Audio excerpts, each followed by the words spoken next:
欢迎收看6小时的财经快讯。第一条是 Solera Corp 一家汽车行业软件及服务提供商，披露其年度收入增长超过 3.5%， 计划在美国进行首次公开募股 IPO。接下来这条，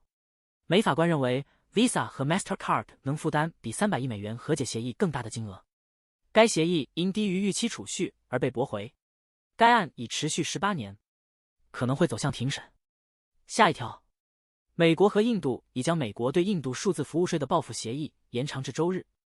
与全球协议重新分配对世界上最大、最赚钱公司的征税权的最后期限一致。下一条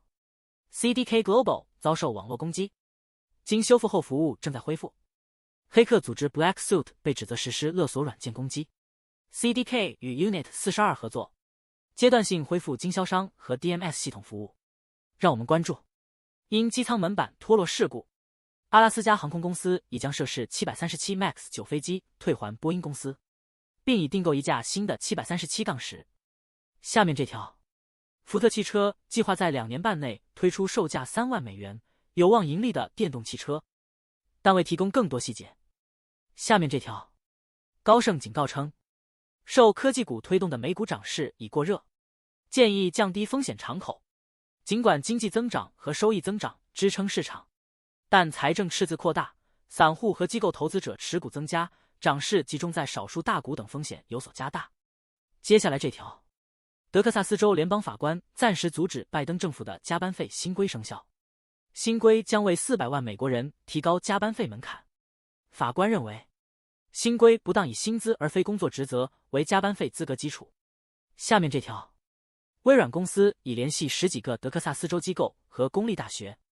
告知其俄罗斯政府支持的黑客已访问了他们与微软之间的电子邮件。让我们关注 Adapt， 一家开发基于 AI 的软件自动化的公司，已将技术授权给亚马逊。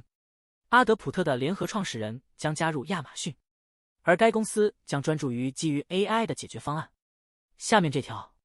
越南第2季度经济增长超过预期， 6.93% 增速高于分析师预期，制造业增长 8.67%， 是该国经济增长的主要推动力。出口强劲增长和外国投资推动了制造业活动。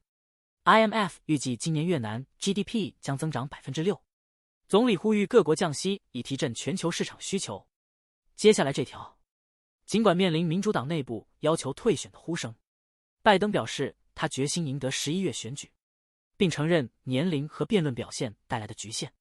但他仍宣称自己有能力再担任4年总统。下面这条，美国康涅狄格州计划推出免费在线公民 AI 学院，帮助民众学习人工智能基本技能。专家建议侧重于学习如何使用和管理 AI， 而非其工作原理。目前，美国有4个州已提出相关立法，包括设立 AI 工作组和将 AI 素养技能纳入学校课程等。接下来，